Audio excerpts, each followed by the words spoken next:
আরে মুসলমান হাসতে হাসতে মুশরিক হয়, পইতা কাঁদে বেঁধে পেট দেখায়া নাভির নিচে ধুতি পরে হিন্দু ভদ্রলোক আপনার বাড়িতে আসছে ঠাকুর, এসে বলতেছে এই তোমরা বাড়িতে কারা আসো গো, কার কি বিপদ আপদ আছে জানবা নাকি, আসো আমি একটু রাশি ফল দেখা দিই। মুসলমানের সন্তান হিন্দু ঠাকুরের কাছে হাত বাড়াইয়া দেয়, বলে দাদা আমার অবস্থা কি দেখেন তো। উনি হাতের দিকে তাকায়া কয় আগামী মাসে ফাড়া আছে, আমার 313 টাকা দিলে ফাড়া কাটটা দেব। রাশিফল জানার জন্য বিদেশ যাবে, ভিসা লাগবে কিনা জানার জন্য বসুন্ধরা শপিং মলে বাবা লিটন দেয়ান বসে আছে। অতীত ভবিষ্যৎ ভূতপূর্ব তিনি সব জানে, অথচ 1 সেকেন্ড পরে কি হবে একমাত্র জানে কে? যে ব্যক্তি মনে করে হস্তরেখা দেখে কেউ বলেছে বিপদ আছে, সে বলতে পারে। আগামী মাসে বিপদ হবে সে জানে, ভিসা লাগবে কিনা সে জানে, 1 সেকেন্ড পরে কি হবে কেউ জানে আল্লাহ ছাড়া। সাথে সাথে ঈমান সর্বাঙ্গে ব্যথা মলম দেব কোথায়? বললাম তো 4-5টা আছে, তো 29টায় ছোট্ট বই লিখেছি। আমার বইগুলো ড্রাইভারের কাছে আছে, এখানে আমার গাড়িটা আছে, যাওয়ার সময় নিয়ে যাবেন। ঈমান আপনাকে বাঁচাতে হবে, আমারটা কিনা জরুরি না। শিরক নিয়ে অন্য লেখকের বই পড়বেন, আর এটা নিলে তো সহজে পাবেন, কাছে যেহেতু আছে। 29টা লিখেছি মুশরিক হওয়ার জন্য, 29টা করা লাগবে না, একটা করলে ঈমান শেষ। আল্লাহর সামনে গিয়ে দেখবেন যে আপনার ঈমান নেই, আপনি মুশরিক, আপনি কুফরি করেছেন। আর আল্লাহ বলবে কেন কুফরি করলা? আপনি বললেন যে আল্লাহ এটা যে কুফরি আমি তো জানতাম না। আল্লাহ বলবে তাই নাকি, তাহলে জান্নাতে ঢুকে যাও, ঠিক না? এত সোজা। আচ্ছা না যাই না, বিষ খাইলে অসুবিধা আছে না? মরে মরে আপনি জানেন না কেন? ইলম অর্জন করা কি নফল না ফরজ? নফল না ফরজ? আমার দোস্ত, আপনি মসজিদে গিয়ে আল্লাহর আইন মানেন, দরবারে যাইয়া আপনি মসজিদে গিয়ে আল্লাহর আইন মানেন, আদালতে যাইয়া আল্লাহর আইন মানেন না। মসজিদে গিয়ে আল্লাহরে সেজদা দেন, দরবারে যাইয়া পীরের পায়ে দেন। যে মসজিদে আল্লাহরে দিল আবার দরবারে পীরকে সেজদা দিল, 2 জায়গায় সেজদা দেওয়ার কারণে সে যেমন মুশরিক। যে মসজিদে যায় আল্লাহর আইন মানে, আদালতে ব্রিটিশ আইন মানে, সেও মুশরিক হয়ে যায়। কারণ ইবাদতের মালিক যেমন আল্লাহ, আইনের মালিকও কে? ইনিল হুকমু ইল্লা লিল্লাহ।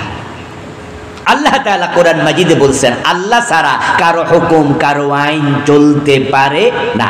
তো মসজিদে মানবেন যার আইন, আদালতে মানবেন ঠিক। কিন্তু বাংলাদেশের মুসলমান দেখেন, আপনাদের সাতক্ষীরা কি জজ কোর্ট নাই? নিশ্চয়ই আছে। আচ্ছা জজ কোর্টে নামাজ পড়ে 5 ওয়াক্ত এমন বিচারক নাই? অবশ্যই আছে।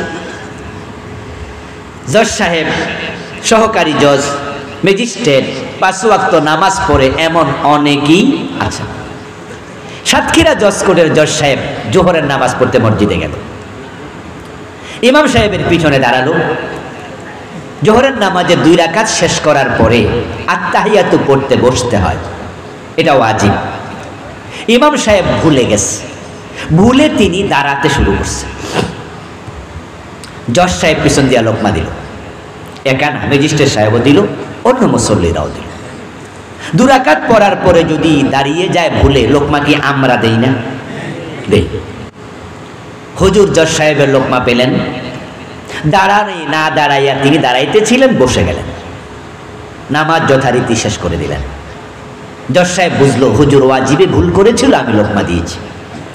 মনে মনে ভাবলো দেখো আমি আল্লাহকে কিভাবে মানি, রাসূলকে কিভাবে মানি। ইমাম সাহেব ভুল করেছে, আমি ছাড় দেই নাই। ইমাম যদি আমার বাবা হতো, আমি তার মুসল্লি হতাম, বাবা ভুল করলে আমরা কি বাবারে ছাড় দিতাম? তাও লোকমা দিতাম। ইমাম যদি পীর হতো, মুক্তাদি তার মুসল্লি হতো। ইমাম যদি ভুল করে পীর হইয়া মুক্তাদিও ছাড় দেবে না, লোকমা দেবে। সবাই ভাবে আল্লাহকে মানি, রাসূলকে মানি, পীরকেও ছাড়ি না, বাপকেও ছাড়ি না, ইমামকেও ছাড়ি না, লোকমা দেই। কিন্তু জজ যখন বিচারকের আসনে গিয়ে জোহরের নামাজ পড়ে বসলো, চোরের যখন রায় দেয়, তখন কি হাত কাটার রায় দেয় না জেলে যাওয়ার রায় দেয়? অথচ চোর ধরে হাত কাটার রায় দেয়া কি ওয়াজিব না ফরজ? তো উনি হুজুরের ওয়াজিবে লোকমা দেয়, নিজের ফরজের খবর নাই, উনি বুঝেই না ইসলাম আসলে কি। আমার বন্ধু, তৃতীয় সমস্যা হলো নেফাক। যদি আপনি নেফাক করেন, আপনার অন্তরে মুনাফিকি ঢুকে যায়, তাহলে আপনার ঈমান থাকবে না। এখন কে মুনাফিক আমরা জানি না। রাসূলের যুগে কারা কারা মুনাফিক ওহী নাজিল হওয়ার আগে রাসূল নিজেও জানতেন না। কারণ নেফাক নামক যে রোগ আছে সেটা থাকে কলবে, অন্তরে, আর অন্তরের মালিক শুধু কে? আল্লাহ। মুনাফিকদের মাঝে রুল নাম্বার যার 1, তার নাম কি আপনারা জানেন? কেউ বলতে পারবেন? আব্দুল্লাহ ইবনে উবাই। মাশাআল্লাহ, এখানে আলেম ওলামারা আছে তো, বলে দিল। আব্দুল্লাহ বিন উবাই রুল নাম্বার 1। অথচ উহুদের যুদ্ধের দিন রাসূলুল্লাহ সাল্লাল্লাহু আলাইহি ওয়াসাল্লাম ওনাকে, এই তাকে, আব্দুল্লাহ ইবনে উবাইকে 300 মুজাহিদের নেতা বানাই দিয়েছে,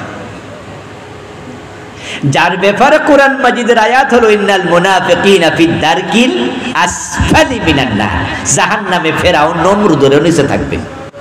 তাকে উহুদের যুদ্ধের দিন 300 মুজাহিদের নেতা বানাইছে। সাউদ নামক জায়গায় যাইয়া 300 জন লোক পলাইয়া চলে আসে, যুদ্ধের মাঠে যায় নাই। আল্লাহ তাআলা তখন প্রিয় নবীকে জানাইলেন, ইযা রাআইতাহুম তুজিবুকা আজসামুহুম ইয়াকুলু তাসমা লিকাউলিহিম। ও প্রিয় নবী, চেহারা দেখা মনে করছেন আল্লাহর ওলি, কত সুন্দর দাড়ি, কত সুন্দর টুপি। এই আব্দুল্লাহ ইবনে উবাই দেখতে মনে হয় ফেরেশতার মতো। আপনি খুশি হইয়া গেছেন, তুজিবুকা আজসামুহুম, চেহারা আপনার দেহ খুশি বানাইয়া দিছে, অথচ অন্তরে ঈমানটাই।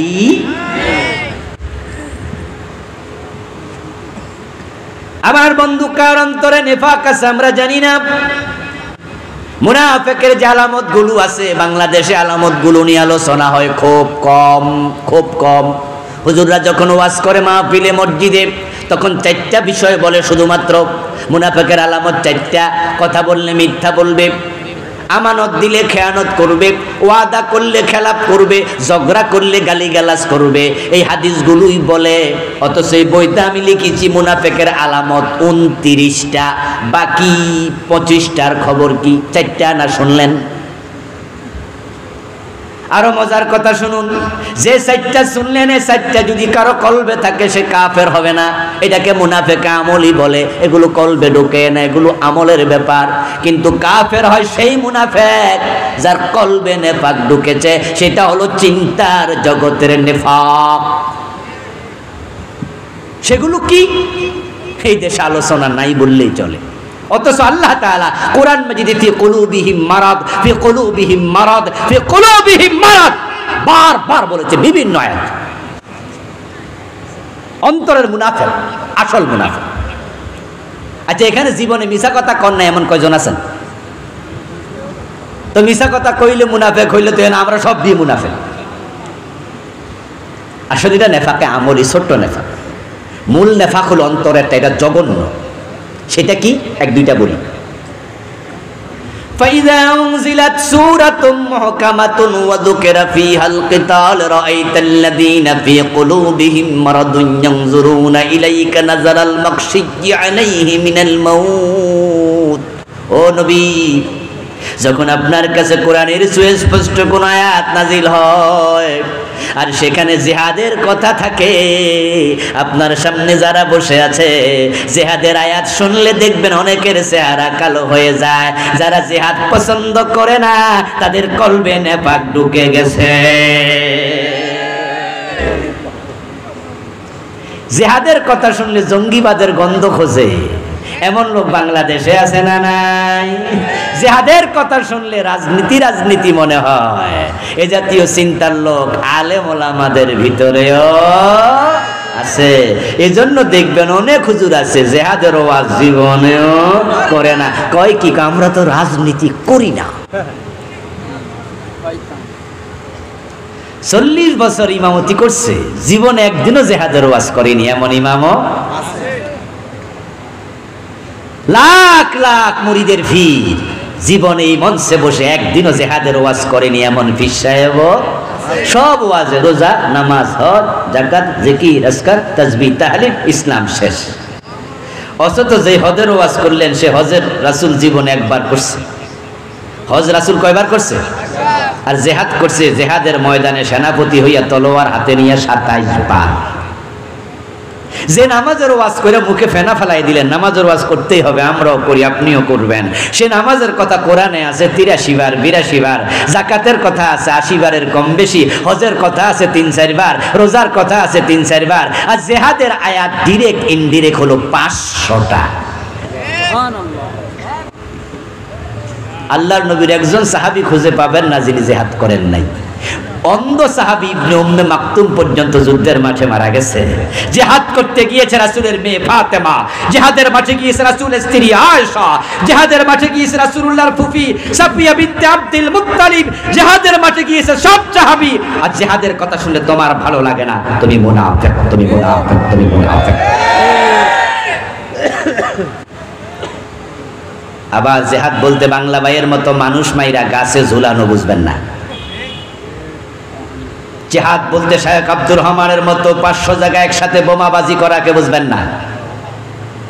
জিহাদ বলতে নিরীহ মানুষকে সিনেমা হলে বোমা মেরে হত্যা করাকে জিহাদ বলা হয় না।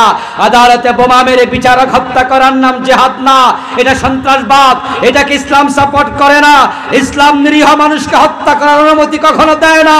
জিহাদ মানে হলো অন্যায় করা হবে না, অন্যায় সহ্য করব না, অন্যায় যেখানে প্রতিবাদের সেখানে মুখে বলবো, কলম দিয়ে লিখবো, প্রয়োজনে তলোয়ার হাতে তুলে নেব।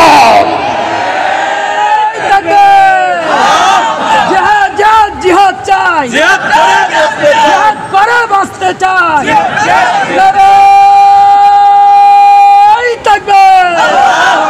আমার প্রিয় ভাইয়েরা, এই মুনাফিকি তাহলে 4টা যোগ 1টা 5টা বললাম, আরো থেকে গেল 24টা। এখন যদি আপনি রোগ কোনটা না বোঝেন, উল্টা পাল্টা ওষুধ খাইলে কি রোগ ভালো হয়? তা আপনার অন্তরে নিফাক আছে কিনা, কুফর আছে কিনা, শিরক আছে কিনা, এগুলো জানলেই তো তাওবা করার সৌভাগ্য নসিব হবে, ঠিক কিনা? জানবেন, এগুলো জানবেন। নেকামল করুন, নেকামল, নেকামল। নামাজ পড়বেন, রোজা রাখবেন, আবার সুদে টাকা লাগাবেন। 5 ওয়াক্ত নামাজ পড়ে ঘোষ না দিলে সাইন করে না, অফিসার ঘোষও খায়। টুপি আছে মাথায়, দাড়ি আছে মুখে, ওজনে কম দে, মালে বেজাল দে, এগুলা কি নেকামল? তোমারে দাড়ি, তোমারে টুপি, এগুলো তোমার জন্য হচ্ছে মুনাফিকি। তোমার সূরতের সাথে সিরতের মিল নাই। নেক আমল হচ্ছে মা আতাকুমুর রাসূলু ফাখুযু ওয়া মা নাহাকুম আনহু ফান্তাহু। রাসূল যা করতে বলেছেন করো, যা ছাড়তে বলেছেন ছাড়ো। আসুন আমরা ঈমান এবং নেক আমলকে পুঁজি করে দুনিয়ায় বেঁচে থাকবো, কালেমা পড়তে পড়তে যেন মরতে পারি। আল্লাহর কাছে এসে দোয়া করব, আল্লাহ আমাদের কবুল করো, বলেন আমিন। হাযা মা ইনদি ওয়াল ইলমু ইনদাল্লাহ আলাইহি তাওয়াক্কালতু ওয়া ইলাইহি উনীব। প্রিয় ভাইয়েরা, আমার লেখা বই আছে বেদাতের উপরে। 38টি বেদাত আমি বাংলাদেশে চলমান লিখেছি। সালাতের উপরে, ব্যক্তি পরিবারের উপরে, আখেরাতের উপরে। ড্রাইভার সাহেব থেকে বইগুলো সংগ্রহ করবেন আহ্বান জানিয়ে আমরা দোয়া করে শেষ করতে চাই। দোয়া করে যাবেন না? একটু বসুন, একটু বসুন না, আমরা দোয়া করে একসাথে বিদায় নিতে চাই।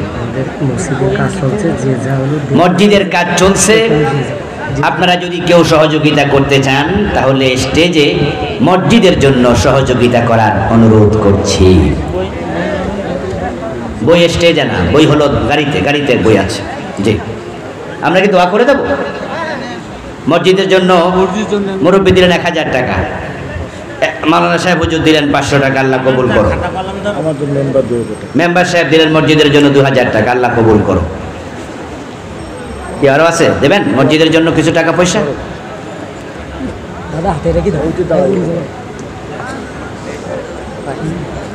জি, আরেকজন ভাই 200 টাকা দিলেন, মাশাআল্লাহ। আরেকজন 1000 টাকা দিলেন।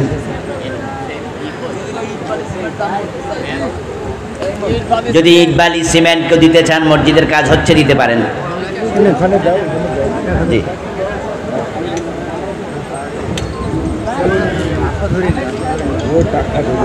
এই টাকাটা দেন।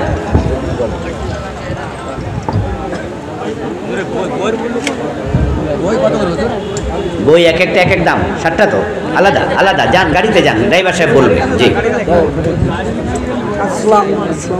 পরে কথা বলেন, যান, পরে কথা বলুন। জি, আমার ভাইয়েরা, মসজিদের জন্য সহযোগিতা করতে চাইলে করতে পারেন। আপনারা মসজিদের জন্য যে যা দান করবেন স্টেজে এসে হুজুর কাছ দিয়ে যান। আর যদি কেউ ইট বালি সিমেন্ট রড দিতে চান, ধান দিতে চান, তাহলে আপনারা আমাদের সাথে বলবেন।